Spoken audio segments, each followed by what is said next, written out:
சமுதாயம் தடம் புரள காரணம் பெற்றோர்களே என்ற தலைப்பில் பேசுவதற்காக முகமது இக்பால் அவர்களின் மகளால் எம் முர்ஷிதா ஆலிமா நூரியா அவர்களை அழைக்கிறோம்.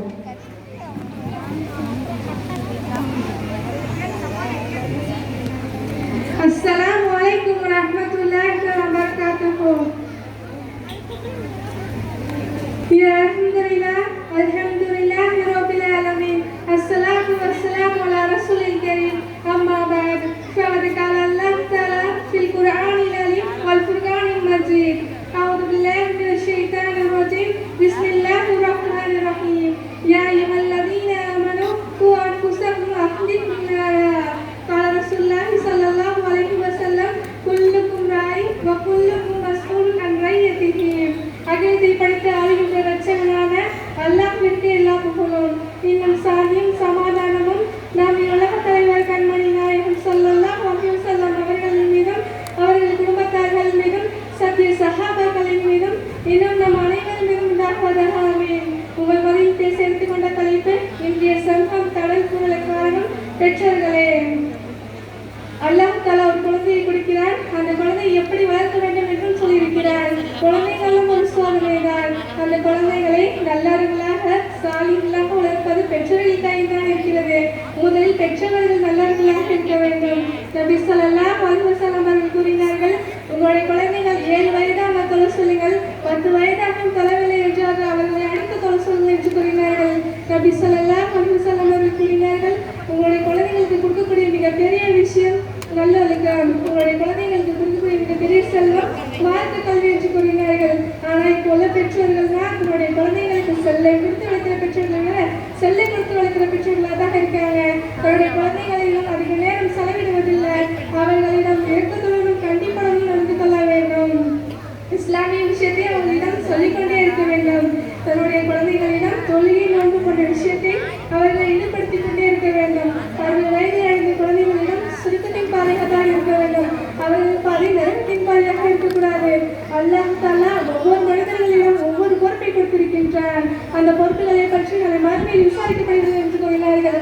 நபி ஸல்லல்லாஹு அலைஹி வஸல்லம் அவர்கள் கூறினார்கள், குல்லுக்கும் ராய் வ குல்லுக்கும் மஸ்ஊலுன் அன் ரய்யத்திஹி. உங்களில் ஒவ்வொருவர்களும் பொறுப்புகளை பற்றி நாளை மறுமையில் விசாரிக்கப்படுகிறது என்று கூறினார்கள். அல்லாஹ் தஆலா ஒரு ஆண் ஒரு குடும்பத்தின் பொறுப்பாளி, ஒரு பெண் கணவனுக்கும் கணவன் மூலமாக பிறக்கப்படும் அந்த குழந்தைக்கு பொறுப்பாளி என்று கூறினார்கள். அல்லாஹ் தஆலா ஒரு குழந்தையை கொடுக்கிறான். அல்லாஹ் தஆலா குழந்தையை கொடுக்கிறான். அந்த குழந்தையும் அறுப்படை தான். நாளை மறுமையிலே அந்த அறுப்படையை பற்றி விசாரிக்கப்படுகிறது என்று கூறினார்கள். எந்த ஒரு அடியான் பொறுப்புகளில் குறைவுடன் மரணிக்கிறானோ அவனுக்கு நரகம் தான் என்று கூறினார்கள். அல்லாஹ்வின் அடியார்களே, இந்த பொறுப்புகளை பற்றி தான் நபிமார்கள் பயந்தார்கள். நபி ஆதம் அலைஹிஸ்ஸலாம் அவர்கள் பயந்தார்கள். நபி நூஹ் அலைஹிஸ்ஸலாம் அவர்கள் பயந்தார்கள். நபி யாக்கூப் அலைஹிஸ்ஸலாம் அவர்கள் பயந்தார்கள். நபி இப்ராஹிம் அலைஹிஸ்ஸலாம் அவர்கள் பயந்தார்கள். இத்தனை நபிமார்களும் தன்னுடைய குழந்தைகள் விஷயம் பயந்தார்கள். அல்லாஹ்விடத்திலே அஞ்சினார்கள். நபி நூஹ் அலைஹிஸ்ஸலாம் அவர்கள் கூறினார்கள், அல்லாஹ்விடத்திலே, யா அல்லாஹ், வெள்ளப்பெருக்காற்றை என் மகனை காப்பாற்றிடுவேன் என்று வாக்குறுதி அல்லாஹ் என்று கூறினார்கள். அதற்கு அல்லாஹ் கூறினார், நூஹே, அவன் மகன் அல்ல, உன் மகனாக இருந்தாலும் அவன் குடும்பத்தார் அல்ல, ஈமான் கொண்டவர்கள் தான் உன் குடும்பத்தார்கள் என்று கூறினார்கள். நபி யாக்கூப் அலைஹிஸ்ஸலாம் அவர்கள் கூறினார்கள் தன்னுடைய குழந்தைகளிடத்திலே, யா பனிய, யா புனைய, என்னுடைய குழந்தைகளே, யா பனிய இன்ன லக்கும் தீன ஃபலா தமூதுன்ன இல்லா வ அன்தும் முஸ்லிமூன்.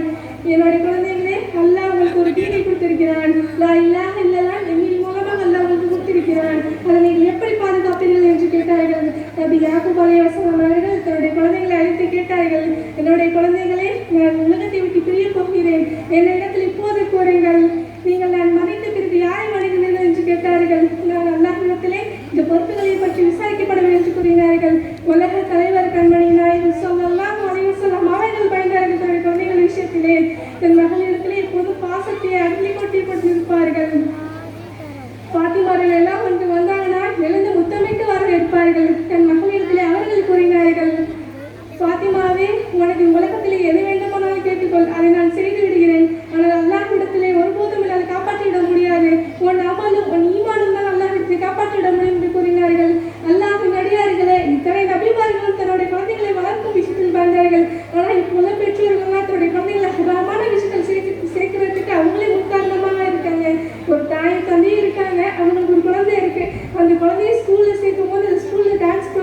போது அந்த பெற்றோர்கள் என்னோட குழந்தைய ஆட வேணும்னு சொல்லிட்டு அந்த குழந்தைய ஆட வைக்கிறாங்க.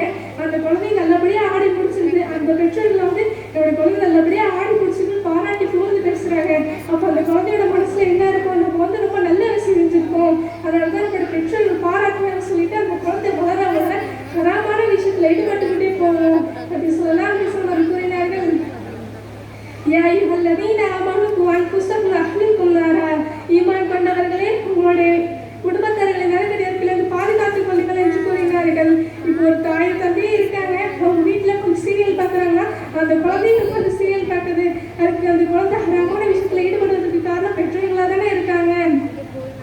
முதல்ல பெற்றோர்கள் அல்லாஹ்வுக்கு பயந்து கொள்ளக்கூடிய பெற்றோர்களாக இருக்க வேண்டும். அப்போதுதான் அந்த குழந்தை ஈமான் உள்ள குழந்தையாக வளரும். தன்னுடைய குழந்தைகளை பெற்றோருக்கு துவா செய்யக்கூடிய குழந்தைகளாகவும் ஈமான் உள்ள குழந்தையாக வளர்க்க வேண்டும் என்று கூறியவளாக என்னோட உரையை முடித்துக் கொள்கிறேன். வாஹி தௌவான் அல்ஹம்துலில்லாஹி ரப்பில் ஆலமீன். அஸ்ஸலாமு அலைக்கும் வரஹ்மத்துல்லாஹி வபரகாத்துஹு. அலைக்கும் ஸலாம் வரஹ்மத்துல்லாஹி வபரகாத்துஹு. சமுதாயம் தடம்படுவதற்கு காரணம் மேற்கத்திய கலாச்சாரம், பொருளாதாரம், நண்பர்கள், சமூக வலைத்தளங்கள் என்ற பல தலைப்பில் பிள்ளைகள் பேசினாலும் இவை அனைத்திற்கும் அடிப்படையான காரணம் பெற்றோர்கள் தான். ஆமாவா இல்லையா சொல்லுங்க? தாயை போல பிள்ளை, நூலை போல சேலை என்பார்கள். சேலை நல்லா இருந்திருக்கு அப்படின்னு சொன்னா அது காரணம் அந்த நூல் நல்ல தரமான நூலா இருக்குது அப்படின்னு அர்த்தம். அதே மாதிரி ஒரு பிள்ளை நேரான வழியில நடக்குது, ஒழுக்கமான பிள்ளையா இருக்குதுன்னா அதுக்கு காரணம் அந்த தாயினுடைய உருவாக்கம் தான். ஒரு தாய் வந்து ஒரு அறிஞரிடம் கேட்கிறாங்க, பிள்ளை நல்லா ஆழ்ந்து தூங்கக்கூடியவங்களாக இருக்கு, எனக்கு எப்படி ஃபஜருக்கு எழுப்புறது ரொம்ப சிரமமா இருக்கு அப்படின்னு போய் ஒரு அறிஞர்கிட்ட கேட்கிறாங்க. அதுக்கு அந்த அறிஞர் சொன்னாங்களாம்,